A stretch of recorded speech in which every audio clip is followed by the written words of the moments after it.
நீங்க கொஞ்சமா ஒரு தானே நல்லா இருப்பியான்னு கேட்டாலே போல நாசமா போயிடும். அந்த அளவுக்கு உங்களுக்கு ஆணித்தரமான அற்புதத்தை கொடுத்திருக்கிறார் பகவான். அவர் அந்த 7 அம்மைமாருடைய உறுதியை நினைக்கிறார். அங்கே ஒரு விளையாட்டு, தெய்வ கன்னியர்கள் நீராடுகின்ற பொழுது குளிர் கொந்தல் விரையில் நடுக்கம் வருமா. நாராயணுடைய விளையாட்டு அல்லவா, அக்னி இருந்தா நல்லா இருக்குமேன்னு நினைக்கிறாங்க. சுனக்கரையில் அக்னி, நீ எதை நினைக்கிறாயோ அதை அடைவாய். உள்ளுவதெல்லாம் உயர்வு.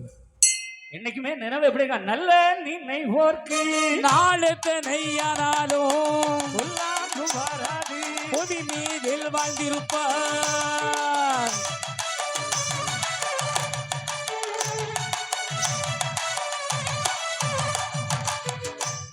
வண்டி ஓட்டும் போது நாம போற இடத்துக்கு போயிட்டு வரேன்னா கரெக்டா போகணும். அந்த நினைப்புலயே போகணும். அவன் தான் சேருவான். விழுந்துருவோமோன்னு நினைச்ச விழுந்துருவான். ஆமா, தோத்துருவோமோன்னு நினைச்சிட்டு பரிச்சு எழுத ஜெயிப்போம். ஒரு பெட்டி கடை வச்சாலும் நாளைக்கு பெரிய ஓனரா வருவான நம்பிக்கிறவை ஜெயிப்பேன். அதான் ஐயா, அதான் ஐயா சொல்றாரு, நல்ல நினைவு. நினைவு எல்லா பிள்ளைகளும் நினைவு நல்லா இருக்கும். ஆமா, என்னத்த எல்லாம் வேலைக்கு போகலையா? என்னத்தை வேலை செய்தப்பா, வேலை செய்தவனும் சாவத்தான் போறான், வேலை செய்யாதவனும் சாவத்தான் போறான். எப்படியும் ஒரு நாள் சாவத்தான் போறோம். அதுக்காண்டி வேலைக்கு போகாம இருந்தாலும் பொண்ணுங்கன்னு கட்டண்டாமா. என்னத்த பொண்ணை கட்டணும் சாவத்தான் போறான், பொண்ணை கட்டாதவனும் சாவத்தான் போறான். சாவத்தை விடப்பா. எப்பவுமே இப்படி செழிப்புல பேசாதடி. பொண்ணு கட்டினா தானே நாளைக்கு உனக்கு ஒரு சந்ததி வரும். என்ன சந்ததி? பிள்ளை பத்தவனும் சாவத்தான் போறான், பிள்ளை பராத்தவனும் சாவத்தான் போறான். என்ன சந்ததி? நீ விடப்பா. இப்படி சொல்றத பார்த்து நம்ம ஆளெல்லாம் சிரிக்கிறான். என்னத்த சிரிச்சவனும் சாவத்தான் போறான், சிரிக்காதவனும் சாவத்தான் போறான். சாவத்தை விடப்பா. இப்படி ஊருக்கு 2 பேர் இருப்பான். அவனை கூட்டத்திலே சேரப்படாது. ஆமையா, ஆமா, அது இந்த கேன்சரோட கொடுமையானது. அவ்வளவு பயிலையும் சோம்பேறாக்கிறோம். சோம்பேறியாக இருந்து விட்டாக்கா சோறு கிடைக்காது தம்பி. சுறுசுறுப்பு இல்லாம தூங்கிக்கிட்டு இருந்தா துணையும் இருக்காது தம்பி. ஓடிக்கிட்டே இருக்கணும். உழைப்பவனுக்கு தான் வெற்றி, உழைக்கிறவனுக்கு தான் வெற்றி, பாடுபடுறவனுக்கு தான் சன்மானம். அந்த நம்பிக்கையோட போனாதான் நல்லது கிடைக்கும். நான் உபதேசம் பண்ண வரல, உண்மைதானே. இவங்க அக்னி வேணும்னு நினைச்சா உள்ளவை அப்படி வை. அக்னி வந்துருச்சு. தெய்வ கண்ணீர்கள் அல்லவா, நீராடினவங்க ஓடி போய் அக்னி அணைச்சாங்க. தீயானவர் திருமாலா காட்சி கொடுத்தார். அவ்வளவுதான். ரிஷி கற்ப ராத்தங்காது 7 பேரும் அக்கணத்திலே 7 ஆண் பிள்ளைகளை பெற்று போட்டு பிள்ளையின் முகத்தை கூட பார்க்காமல் ஓடோடு சென்று சிவனை நோக்கி தவம் இருந்தார்கள். இந்த நாராயணன் முறையாக எங்களை ஏற்றுக்கொள்ள வேண்டும். நாராயணனோ 7 பிள்ளையும் பத்துட்டு அம்மா போயிட்டான். ஒத்த பிள்ளைய பத்துக்கிட்டு தாய் போயிட்டா 30ஆம் நாள் கல்யாணம் பண்ணிடுவான். அதான் ஐயா, பொண்டாடி சேர்த்தா புது மாப்பிள்ள உடனே கல்யாணம் தான். இப்படி ஒரு பழமொழி இருக்கா? ஆமா, தெரியாமலே இருக்கு. நிலைமையை பாருங்க. அவ்வளவுதான். அப்ப 7 பிள்ளையும் மடியில போட்டு வளர்க்கிறார். தேவேந்திரனுடைய காமதேவனுக்கு பால் எடுத்து கொடுத்து வளர்த்தார். அப்படி வளர்க்கின்ற பொழுது இறைவன் எப்படி வளர்த்தாலும் பிள்ளைய காக்கணும்னா அம்மா தானே. ஒரு அம்மா வேணும் ஐயா.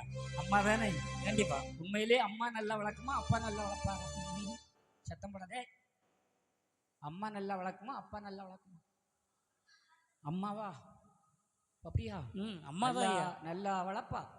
என்ன இப்ப கொஞ்ச நாளா ஒரு ரீல்ஸ் ஓடு பார்த்தீங்களா? என்ன எப்பா பயமா இருக்கப்பா கேட்டிருப்பீங்களே. நிறைய பேர் செல்போன் இல்லாம ஆள இருக்காது. என்னதாயி பிள்ளை வளர்ப்பு, கலியுகத்துல எல்லாம் போச்சு. பச்சை பிள்ளையை ஒக்கரையில் எடுக்க பாம்பானே கண்டேன் சிவனே ஐயா.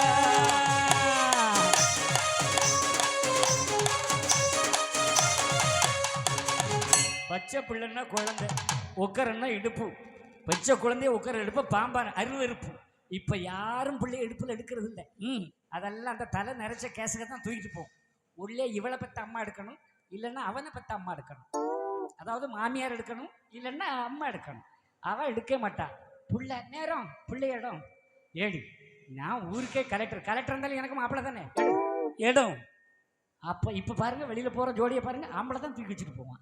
அவ சின்ன ஒரு அருவப்பாட்டி போட்டுட்டு நடையா இது நடையா, ஒரு நாடகம் அன்பு நடக்குது, இடையா இது இடையா, அது இல்லாத வெள்ளிக்கண்ணு மீனா வீதி. இவர் அந்த இடுப்பக்கம் வர விடப்படாது. உண்மையிலேயே ம் இப்ப இல்ல பிள்ளை எடுப்பு இல்ல. அதான்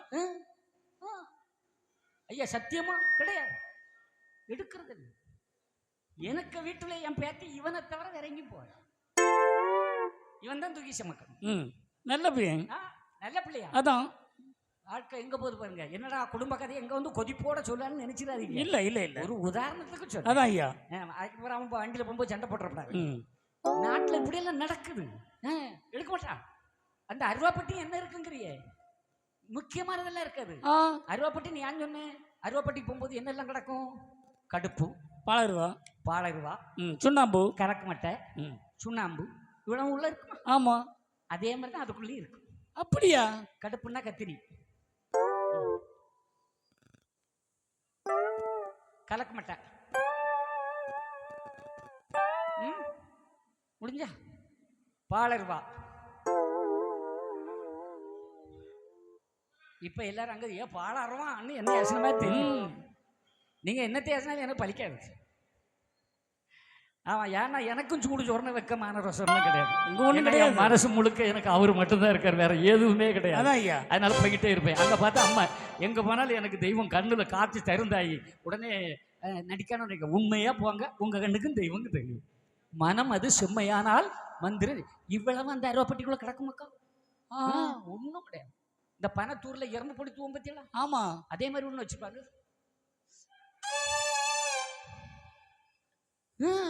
ஐட்டம் எல்லா நாட்டும் என்ன நடக்குதுங்க. இந்த பயல்வை எவனாவது அப்படி வச்சிருக்கானா? கிடையாது. முன்னெல்லாம் கட்டிங் சேவிங்னு போட்டிருப்பான். போன கட்டிங்னா மண்டைக்கு, சேவிங்னா முகத்துக்கு. இப்போ அப்படி இல்லை, கட்டிங்னா தாடிக்கு, சேவிங் வந்து மண்டைக்கு. அப்படியே மச்சான் அப்படி சுற்றி சேவ் பண்ணிடுவான். ஓஹோ, உண்டா இல்லையா? இங்கே ஃபுல்லாக சேவிங் தான். சண்டைக்கு வந்துடாதீங்கப்பா. நான் அந்த காலத்தில் உள்ளதை சொன்னேன். இப்போ சேவிங் மண்டையில் பண்ணுறான். ஏன் நாகரிக போதையாரே நாடுதடு மாறுதடு சங்க கூட்டம் இல்லையப்பா, அரச கூட்டம் இக்கேரியில்.